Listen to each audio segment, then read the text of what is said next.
క్రియలన్నీయు. కాబట్టి మేమిద్దరం కలిసండి, ఆ సహోదరుడు పక్క ఫోన్లో, నేను ఇటు పక్క ఫోన్లో, పౌలు శిలాసులు గుర్తొచ్చారు నాకు. అప్పుడు అర్ధరాత్రి ప్రార్థన చేశారు వాళ్ళు కూడా. ఇద్దరం కలిసి ఫోన్లో ప్రార్థన చేశాం. 1:30 అయింది, వాళ్ళ ఆయన రాదు.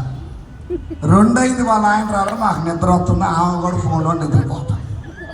నేనేం చేయాలి అర్థంగా, సరేనమ్మా ఉంటాడమ్మా, మీ ఆయన వస్తాడులే, చక్కగా పడుకోమ్మా తల్లి అన్న. 6 గంటలు ఫోన్ రింగ్ అవుతుంది, నాకేం భయం వేస్తాను.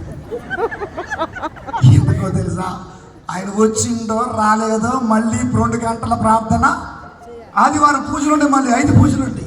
సరే ఏదో ఒకటి చేద్దామంటే ఫోన్ ఎత్తాను, మళ్ళీ ఏడవటం స్టార్ట్ చేసి, అమ్మ ఏడవగాకమ్మా, అంత టైం నాకు లేదంటే. ఆవిడేముందో తెలుసా, దేవుడు నా కన్నీటి ప్రార్థన విన్నాడు, నా భర్త తిరిగి వచ్చి డోరు కొట్టాడండి. హల్లెలూయా. ప్రార్థన శక్తి నాకు కావాలయ్యా, నీ పరలోక అభిషేకం కావాలయ్యా. ప్రార్థన శక్తి నాకు కావాలయ్యా, నీ పరలోక అభిషేకం కావాలయ్యా. యేసయ్యా కావాలయ్యా, నీ ఆత్మ అభిషేకం